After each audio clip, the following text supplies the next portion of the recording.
ഈ റോഡിൻ്റെയൊക്കെ പണി നടക്കുന്നതുകൊണ്ട് ഇങ്ങോട്ടൊക്കെ വാഹനങ്ങൾ കുറവാണ്.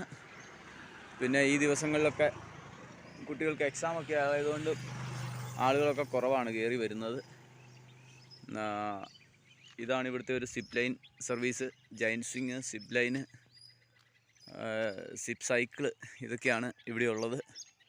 ഇത് ഈ പ്രദേശത്തെല്ലാം ഇങ്ങനത്തെ ഓരോരോ ആക്ടിവിറ്റീസ് കാണാൻ പറ്റും. നല്ല പ്രൂൺ ചെയ്ത് നിർത്തിയിരിക്കുന്ന തേയിലത്തോട്ടങ്ങൾ. പക്ഷേ ഉള്ള കുഴപ്പം ഇതേ ഉള്ളൂ, റോഡിൻ്റെ പണി നടക്കുന്നതുകൊണ്ട് മുഴുവൻ പൊടിയാണ്. പൊടിയായതുകൊണ്ട് നമുക്കും യാത്ര ഇച്ചിരി കഠിനം തന്നെയാണ്. കാരണം ഇങ്ങോട്ടുള്ള ബസ് സർവീസുകൾ വരുമ്പോൾ നമുക്കുള്ള പൊടി പറക്കും, ഓട്ടോമാറ്റിക്കലി അത് സംഭവിക്കുന്നതാണ്. പിന്നെ ഇവിടെയൊക്കെ ആൾതാമസം കുറവാണിപ്പോൾ. നമുക്കറിയാം, ദുരന്തത്തിൽ കുറേ പേരും നഷ്ടപ്പെട്ടു. പിന്നെ കുറേ സ്ഥാപനങ്ങളൊക്കെ പോയി, വീടുകൾ, അങ്ങനെ ഒരു പ്രദേശം മുഴുവൻ കൃഷിനാശവും എല്ലാം സംഭവിച്ചിരിക്കുന്നതുകൊണ്ട് ഇവിടെയെങ്ങും ആൾക്കാർ വളരെ കുറവാണ്. ഈ വരുന്ന വണ്ടികളൊന്നും ഇവിടെ താമസിക്കുന്ന ആളുകളുടെ അല്ല. ഇതൊക്കെ നമ്മുടെ എന്നെപ്പോലെ തന്നെ ചൂരൽമല കാണാനും കവളപ്പാറയ്ക്ക് പോകാൻ പറ്റിയല്ല, ചൂരൽമല കണ്ട് ആ സ്കൂളിൻ്റെ ഒരു ശോചനീയാവസ്ഥയൊക്കെ കണ്ടിട്ട് തിരിച്ചു പോകുന്ന ആളുകളാണ്. മുൻപ് ഉരുൾ പൊട്ടിയ സ്ഥലമാണ് അത്. ആദ്യം ഇവിടെ ഉരുൾ പൊട്ടുന്ന സ്ഥലം ആ മുകളിലൊക്കെ നിങ്ങൾക്ക് കാണാം. അവിടെ നിന്നൊക്കെയാണ് വെള്ളം ഒലിച്ചു വന്നത്. അപ്പോൾ നമ്മൾ അങ്ങോട്ടൊന്ന് പോകണമെന്ന് ശ്രമിക്കുന്നുണ്ട്, എങ്ങനെയാണെന്നറിയില്ല. പോയി നോക്കാം. ശ്രമിക്കുകയാണ്, ശ്രമം മാത്രമേ നടക്കൂ. വയനാടാണ്. വളരെ ഇത്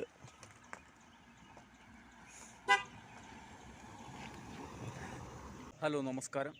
ജോപ്പൻ്റെ യാത്രയുടെ പുതിയ അധ്യായത്തിലേക്ക് ഏവർക്കും സ്വാഗതം.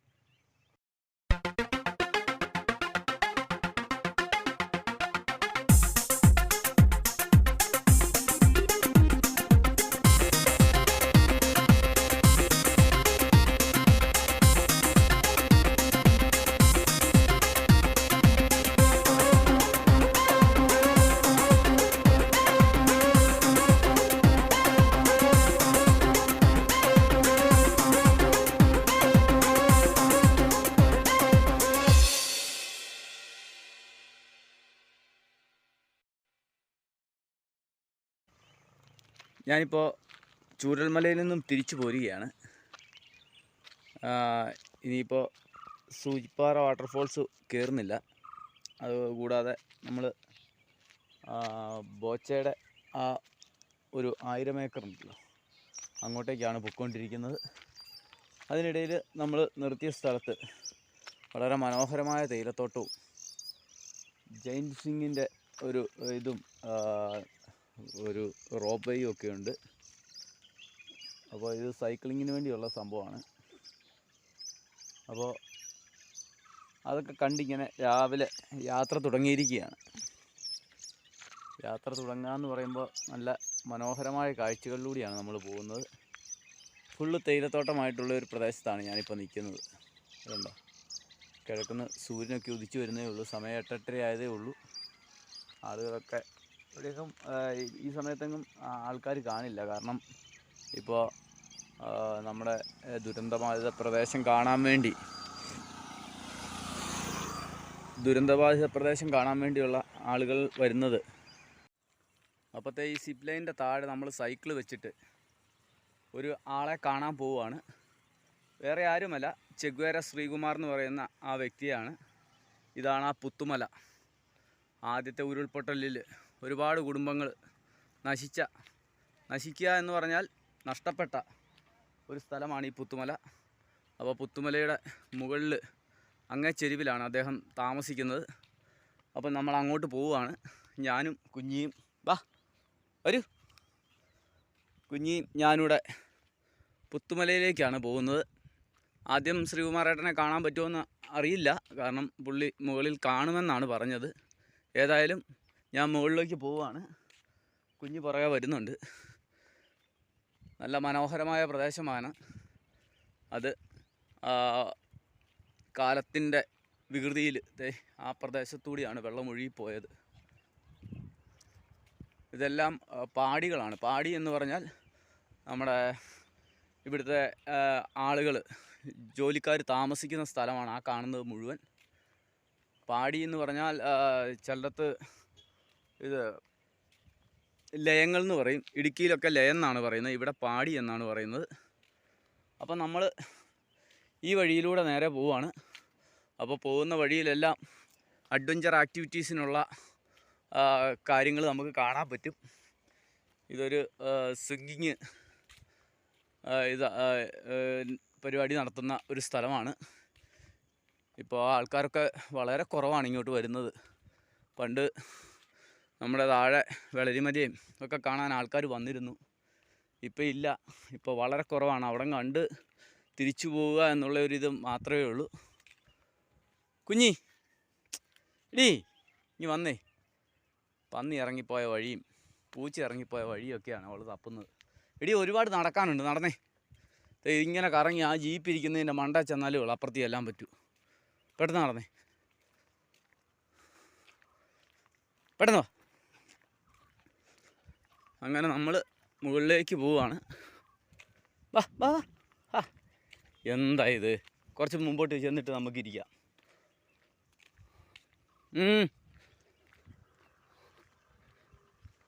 നല്ല മനോഹരമായ സ്ഥലം, ദൈവത്തിൻ്റെ സ്വന്തം നാട്. അത് വയനാടാണ്. കണ്ടോ എന്നെ സൈലൻ്റാണ്. വല്ലപ്പോഴും ഒരു വണ്ടി പോകുന്ന സൗണ്ട്, അത് മാത്രമേ ഉള്ളൂ.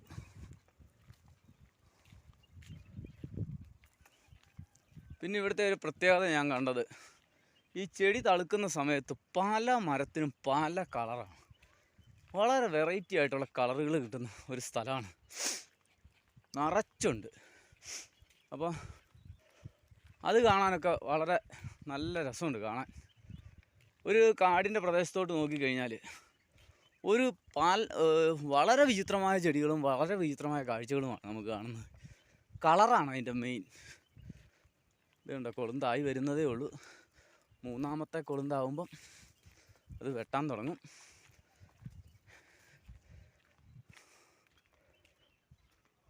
ബാ കുഞ്ഞാലി പാഞ്ഞോ, ഞാൻ പായുക. നമ്മൾ താഴെ നിന്ന് കാണുമ്പോൾ കിട്ടുന്ന ഒരു കാഴ്ചയല്ല മുകളിലെത്തുമ്പോൾ. ഈ പ്രദേശം മുഴുവൻ തേയിലത്തോട്ടങ്ങൾ വയ്ക്കുന്ന കണ്ടോ, എന്നാ അടിപൊളി തേയിലത്തോട്ടങ്ങളാണെന്ന് നോക്കി. ഇത്രയും നല്ല പ്രദേശം ദൈവം നൽകിയ വയനാടിന് അടിപൊളിയാണ്. കുരുമുളകും തേയിലയും ഇടകലർത്തി വളർത്തിയിരിക്കുകയാണ്. കുരുമുളകൊക്കെ പറിച്ചു കഴിഞ്ഞു.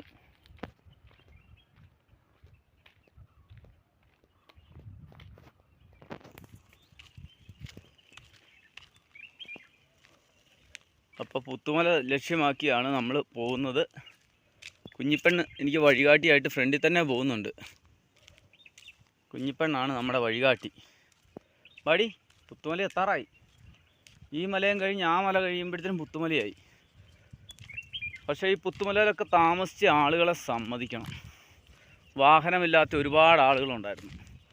അവരൊക്കെ എല്ലാ ദിവസവും നടന്നാണ് ഈ പ്രദേശത്തെത്തിയിരുന്നത്.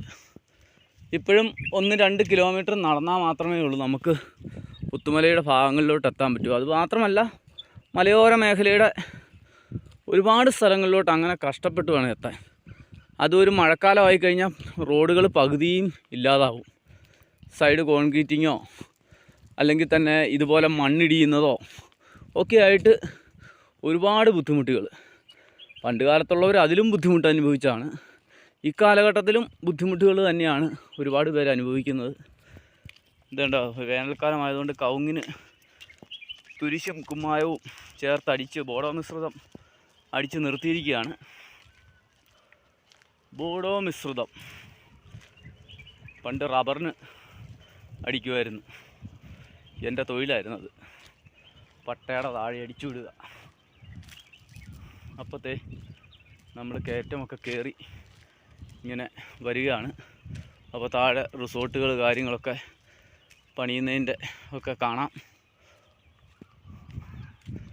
ആ മലയടി അപ്പുറത്താണെന്നാണ് പറഞ്ഞത്. അപ്പം നമ്മൾ പിന്നെയും കയറി പോവുകയാണ്. ശ്രീകുമാറേട്ടൻ ആ താഴത്തെ പ്രദേശത്ത് കാണുമെന്നാണ് പറഞ്ഞത്. അതുകൊണ്ടാണ് നമ്മൾ ഇങ്ങോട്ട് വരുന്നത്. താഴെ നിന്ന് കിട്ടിയ ഇൻഫർമേഷനാണ് കേട്ടോ, അല്ലാതെ നമ്മൾ നേരിട്ടൊന്നും ബന്ധപ്പെട്ടിട്ടില്ല. അപ്പോൾ കുഞ്ഞും ഞാനും ഇങ്ങനെ നടന്ന് എസ്റ്റേറ്റിൻ്റെ നടുവിലൂടെയുള്ള വഴിയിലൂടെ വരികയാണ്.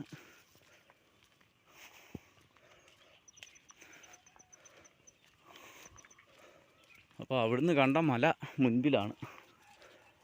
അയ്യോ, നായ്ക്കളുണ്ടല്ലോടി കുഞ്ഞിപ്പെണ്ണ. വീടുകളുടെ അടുത്തെത്തുമ്പോൾ നായ്ക്കളാണ്. അപ്പം നിന്നെ ഞാൻ എന്നാ ചെയ്യും? മേ ക്യാ കരേഗാ. ഇനി വന്നേ, ഇങ്ങോട്ട് വന്നേ. ഹായ്, ഇങ്ങോട്ട് വാ. ഇവിടെ താഴെ നായ്ക്കൂട്ടങ്ങളൊക്കെ ഉണ്ട്. വാ വാ കുഞ്ഞി. ഇത് എനിക്ക് ഇഷ്ടപ്പെടുന്നില്ലാത്ത കാര്യമാണ് കേട്ടോ. അങ്ങോട്ടും കയറി പൊന്തയിലും കയറി ഇവിടെയും കയറി പോയി കഴിഞ്ഞാൽ ഞാൻ എങ്ങനെയാണ് കാണുക നിന്നെ? ഇതുണ്ട്, ഇത് തേയില തൂക്കാൻ വേണ്ടിയുള്ള സെറ്റപ്പാണെന്ന് തോന്നുന്നു. അതെ, ഇതാണ് തേയില തൂക്കാനുള്ള സെറ്റപ്പ്. കൊളുന്ത് കൊണ്ടുവന്ന് തൂക്കുന്ന സ്ഥലമാണെന്ന് തോന്നുന്നു. ഇതൊക്കെ ഓരോ തോട്ടങ്ങളിലോട്ടുള്ള വഴികളാണ്. ഏലത്തോട്ടമാണ് കേട്ടോ.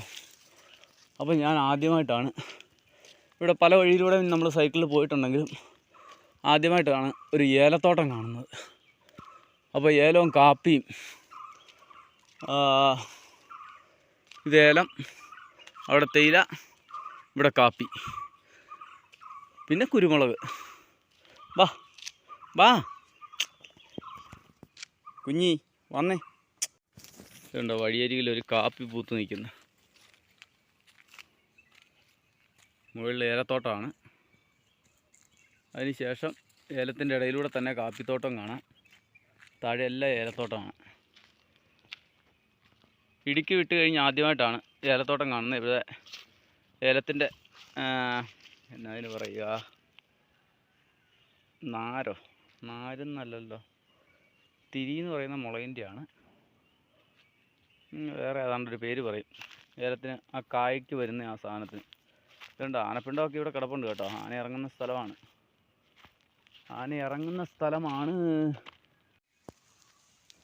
അപ്പോഴത്തെ ഇവിടം വരെ വലിയ കുഴപ്പമില്ലാത്ത റോഡാണ്. അത് കഴിഞ്ഞിട്ട് ഓഫ് റോഡാണ്. അപ്പോൾ നമ്മൾ പതിയെ നടക്കുകയാണ് താഴോട്ട്. ഇവിടെ ഏലത്തോട്ടത്തിലൊക്കെ സ്പ്രിംഗ്ലർ ഉപയോഗിച്ച് നനയ്ക്കുന്നത് കാണാം. വേനൽ അധികമായതിനാൽ വലിയ ബുദ്ധിമുട്ടാണ് വെള്ളത്തിന്. അപ്പോൾ ഏലത്തിൻ്റെയൊക്കെ തിരി വീഴുന്ന സമയമാണ്. തിരിയെന്നോ അങ്ങനെ എന്തോ പറയണേ, എനിക്കങ്ങ് അത് മറന്നുപോയി. അപ്പോൾ ഞാൻ താഴോട്ട് പോവുകയാണ്. ഇതിലെ പോയി കഴിഞ്ഞാൽ ഒരു ആളെ കാണാൻ പറ്റും എന്നാണ് എൻ്റെ ഒരു പ്രതീക്ഷ. പക്ഷേ ഇവിടെയെങ്ങും വഴിയിലെങ്ങും ഒരു മനുഷ്യൻ പോലും ഇല്ലാത്തതുകൊണ്ട് എങ്ങനെയാണെന്നറിയില്ല. ആനയൊക്കെ ഇറങ്ങുന്ന സ്ഥലമാണ്. വളരെ സൂക്ഷിച്ച് വേണം പോകാൻ. തിരിച്ചോടാനുള്ള തയ്യാറെടുപ്പിൽ തന്നെയാണ് ഞാൻ പോകുന്നത്. ഏതായാലും ഒറ്റയ്ക്ക് ഇതുപോലുള്ളൊരു വഴിയിലൂടെയാണ് പോകുന്നത്. ആളുകളൊക്കെ ഉണ്ട്. ഇതൊരു ഇങ്ങോട്ട് കുത്തനെ കയറുകയാണ്. അപ്പോൾ താഴെയൊക്കെ സ്പ്രിംഗ്ലർ വെള്ളമടിക്കുന്ന സൗണ്ട് കേൾക്കാം. മേളിൽ നായ്ക്കളൊക്കെ ഉണ്ട് കേട്ടോ. അങ്ങോട്ടൊക്കെ പോകാൻ പറ്റില്ല കേട്ടോ. അതൊക്കെ ഇതുണ്ടോ, ഇവിടെയൊക്കെ വെള്ളം ഒഴുകുന്ന ഒരു ചെറിയ പുഴയാണത്. അയ്യോ, അവിടെ നിന്നൊരു പട്ടി പാഞ്ഞു വരുന്നുണ്ട് കേട്ടോ. കാരണം അവർ നോക്കുമ്പം എന്തോ വൃത്തികെട്ട രണ്ടാവന്മാർ ഒരുത്തനും ഒരുത്തി ഇതിലെ നടക്കുകയാണ്. ഇതിനകത്തൊക്കെ ഇറങ്ങി കുളിക്കാൻ പറ്റും കേട്ടോ. പക്ഷെ വലിയ മുതലുകൾ കാണും. മുതലുകൾ ആയിക്കോട്ടെ. അതൊരു കൃഷിസ്ഥലമാണ്. അപ്പോഴത്തെ ഇത് കണ്ടോ വെള്ളം ഒഴുകി പോകുന്നത്. അപ്പം ഞങ്ങൾ നടന്ന് മുകളിലോട്ട് പോവാണ്. അവിടെ ഒരു മണി അടിക്കുന്നു. പശുവിനെ അഴിച്ചു വിട്ടിരിക്കുന്നതാണ് മണി അടിക്കുന്ന സൗണ്ട്. കാട്ടിക്കൂടെ പശുക്കൾ പോകുന്നതിൻ്റെ സൗണ്ടാണ്. അപ്പം നമ്മൾ നടക്കുകയാണ് മുകളിലോട്ട്. ഇനിയുണ്ട് കേട്ടോ. ഇത് കണ്ടോ, അടിപൊളി സ്ഥലങ്ങളാണ്. പശുക്കൾ മേളിൽ കൂടെ നടക്കുന്നതിൻ്റെ മണിയടിക്കുന്ന സൗണ്ട് കേൾക്കുന്നത്. കാരണം മറ്റു മൃഗങ്ങൾ വന്ന് പിടിക്കാതിരിക്കാൻ വേണ്ടി രാത്രിയിൽ പശുവിനെ തിരിച്ചു കൊണ്ടുവരാനുമുള്ള ഒരു സിഗ്നലാണ് ഈ മണികെട്ട്. അപ്പോഴത്തെ ഇവിടുന്ന് അങ്ങോട്ട് നല്ല കയറ്റമാണ്. അത് കയറി നമുക്ക് മുകളിലൊന്ന് ചെല്ലാമെന്നാണ് എൻ്റെ ഒരു ആഗ്രഹം.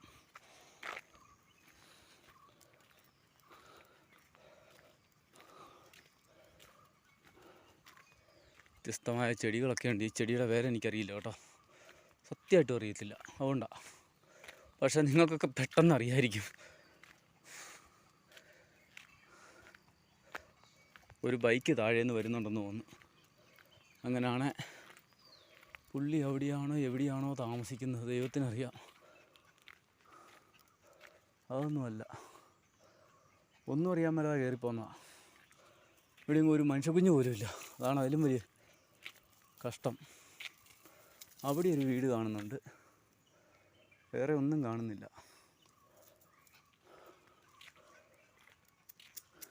ഏതായാലും നടന്നു പോവാം. ഏതായാലും ഇന്ന് ഇവിടം കൊണ്ടൊക്കെ തീരത്തുള്ളൂ. ആനയാണോ അതോ പറക്കല്ലാണോ? ആനയല്ല, ആനയായിരുന്നു ചെവി കാട്ടുകയും ചെയ്തത്. പാറക്കല്ലാന്ന് തോന്നുന്നു. ഏതായാലും ഒറ്റ വഴിയാണ് ഞാൻ നടന്നു വന്നിരിക്കുന്നത്. ഇനി അങ്ങോട്ട് കാട്ടുവഴിയാണ്. ഇവിടെ ഒരു മനുഷ്യനെ പോലും കാണുന്നില്ല. ഇതൊക്കെ ആയിരിക്കും അന്ന് പൊട്ടി ഒലിച്ചു വന്ന ആ ഭീമൻ കല്ലുകൾ, ആദ്യത്തെ ഉരുൾപൊട്ടലിൽ. ബാ, ടാറിട്ട റോഡാണ്, ജീപ്പ് റോഡാണ് കേട്ടോ. ഇവിടെയൊക്കെ പണികളൊക്കെ നടക്കുന്നുണ്ട്, അതിൻ്റെ ഇതൊക്കെ കാണിക്കുന്നുണ്ട്. ഏതായാലും നമ്മൾ മുകളിലോട്ട് കയറുകയാണ്. പേടിയില്ല, ഭയമില്ല, കാടാണ്. പേടിയില്ലാത്തവനൊന്നും നടേണ്ട കാര്യമില്ല.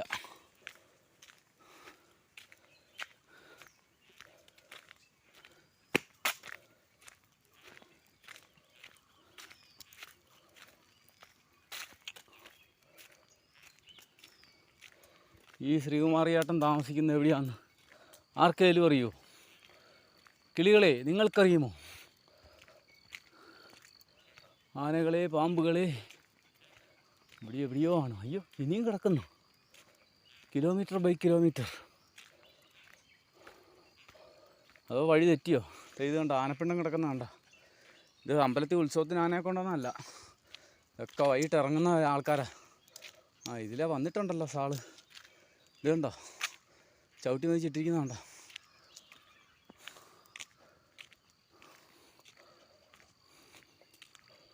നോക്കി പോണം. ഒരാളെയും കാണുന്നില്ലല്ലോ. ഒരാളെയും കണ്ടിരുന്ന ചോദിക്കായിരുന്നു.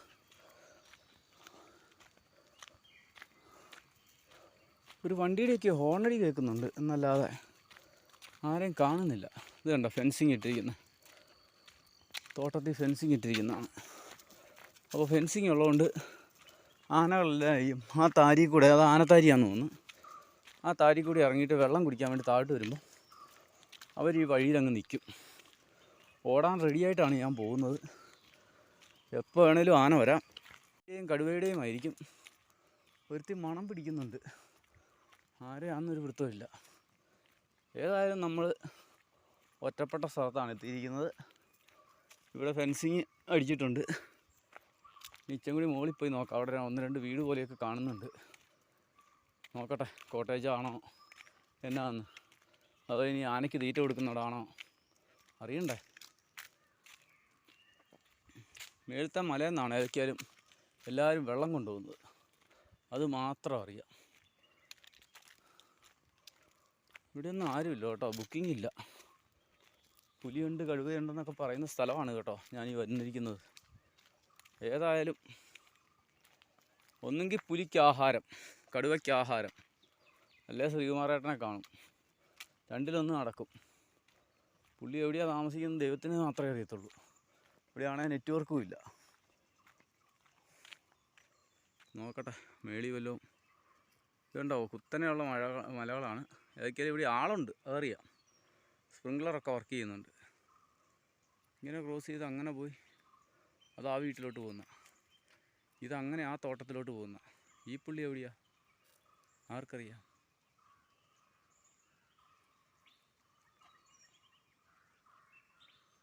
ഇതാണ് പുത്തുമല. ഇവിടെയെങ്കിലും ഒരു മനുഷ്യക്കുഞ്ഞിനെ പോലും കാണുന്നില്ല.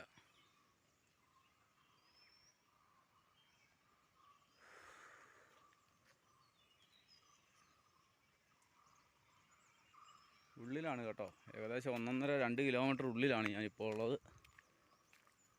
ബാ, കുഞ്ഞ് രണ്ടും കൽപ്പിച്ച് എൻ്റെ കൂടെ ഓടി വരുന്നുണ്ട്, എന്തുകൊണ്ടാണെന്ന് എനിക്കറിയില്ല.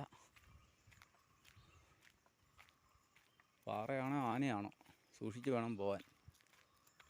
ഇവിടെയൊക്കെ ആൾക്കാർ ഇന്നലെ തമ്പടിച്ചിരുന്നാണ്. വെള്ളം കുടിച്ചോ, വെള്ളം കുടി, വേണോ? അതുകൊണ്ടായിരിക്കണം തീ കത്തിച്ച് വെച്ചിരിക്കുന്നത്. ഉള്ളിനെ കാണുന്നില്ലല്ലോ. അപ്പോഴത്തേ നമ്മൾ തേടിയ ആളുടെ അടുത്ത് എത്തിയിട്ടുണ്ട്. ആളവിടെ ഉണ്ടോയെന്നറിയില്ല. ഈ തോട്ടത്തിന് നടുവിലാണ് അദ്ദേഹത്തിൻ്റെ ഒരു താമസം.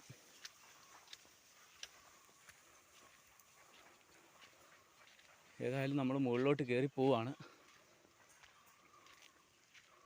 അപ്പോഴത്തേ നമ്മൾ ഈ മലമടക്കിലൂടെ കയറി നമ്മൾ കാണേണ്ട വ്യക്തിയുടെ അടുത്തെത്തിയായിരുന്നു. പക്ഷേ വീട്ടിൽ ചെന്നപ്പോൾ ആളവിടെ ഉണ്ടോ ഇല്ലയോ എന്നറിയില്ല.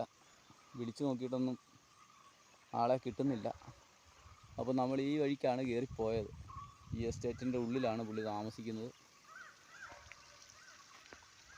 മുകളിലൊക്കെ കാട് തോട്ടങ്ങളാണ്, ഇടയിലുള്ള മരങ്ങൾ, പുതിയ പ്ലാന്റേഷനൊക്കെ നടക്കുകയാണ്. കാണാൻ നല്ല രസമുണ്ട് സ്ഥലം. പക്ഷേ ഇത് കണ്ടോ, ഉരുൾപൊട്ടലിൽ വർഷങ്ങൾക്ക് മുമ്പ് വന്ന് വീണ പാറകളാണ് ഈ കാണുന്നത്. ഈ പ്രദേശം മുഴുവനാണ് ഒലിച്ചു പോയത്. ഏറ്റവും മുകളിലാണ് ഉരുൾ പൊട്ടിയത്, ഒരു പ്രദേശം മുഴുവൻ. അപ്പോൾ ആ ഉരുൾ പൊട്ടിയ പ്രദേശത്തൂടെ ഇപ്പോൾ അങ്ങോട്ടും ഇങ്ങോട്ടുമൊക്കെ വഴികളൊക്കെ ആയി, തോട്ടങ്ങളാണ്. ഇവിടെ എന്നെ ഇട്ട് കറക്കി ഇന്ന് കൊല്ലും. ഇതുണ്ടോ, ഇതൊക്കെ തോട്ടങ്ങളാണ്. ഇവിടെയൊക്കെ മുൻപ് ഈ ഭാഗത്തൊക്കെ ആൾത്താമസം ഉണ്ടായിരുന്നതാണെന്നാണ് പറയുന്നത്. പക്ഷേ അന്ന് നമ്മളൊരു വീഡിയോ കണ്ട് ഓർക്കുന്നുണ്ട്. ഈ സൈഡിൽ നിന്ന് പത്രക്കാർ വന്നിട്ട് ആ സൈഡിൽ നിന്ന് ഇങ്ങോട്ട് വിളിക്കുമ്പോൾ ഇവിടം വരെ വന്ന് നിൽക്കുന്ന ഒരാളെ നമ്മൾ ഓർക്കുന്നുണ്ട്. അന്ന് ഇത് മൊത്തം കല്ല് വീണ് കിടന്ന ഒരു സ്ഥലമാണ്. അവിടുന്ന് പാറ പൊട്ടിച്ചായിരിക്കണം ഈ റോഡൊക്കെ കെട്ടിയത്. അപ്പോൾ ആ പ്രദേശത്താണ് ഞാൻ വന്നിരിക്കുന്നത്.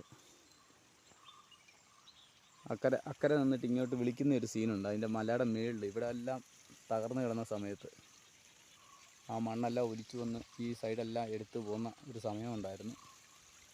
അപ്പോൾ അവിടെ ഈ ഭാഗത്ത് നിന്നാണ് അദ്ദേഹത്തെ വിളിക്കുന്നത്. അപ്പോൾ അയാൾ വരുന്നില്ല എന്ന് വരുന്നില്ല. പിന്നെ പുള്ളിക്ക് ഭക്ഷണം ഇങ്ങോട്ട് എത്തിച്ചു കൊടുക്കുന്ന ഒരു സീനൊക്കെ ഉണ്ടായിരുന്നു. ഈ സൈഡിൽ എവിടെയോ വന്ന് നിന്നാണ് വിളിക്കുന്നത്. പക്ഷേ മുകളിൽ ചെന്നിട്ട് അദ്ദേഹത്തെ കാണാൻ പറ്റിയിട്ടില്ല. ആ തോട്ടത്തിൽ പണിയുന്ന രാജന്മാരും മുകളിലോട്ട് കയറിപ്പോയി. അവർ വെള്ളം തപ്പിപ്പോയതാണ്. ഏറ്റവും മുകളിൽ നിന്നാണ് വെള്ളം വിടുന്നത് താഴോട്ട്. അവരുടെ കൃഷിസ്ഥലത്തോട്ട് വെള്ളം റെഡിയാക്കാൻ വേണ്ടി പോയതാണ്. അപ്പോൾ നമ്മൾ ഒന്നുകൂടെ പോയി നോക്കാം എന്ന് വിചാരിക്കുന്നു.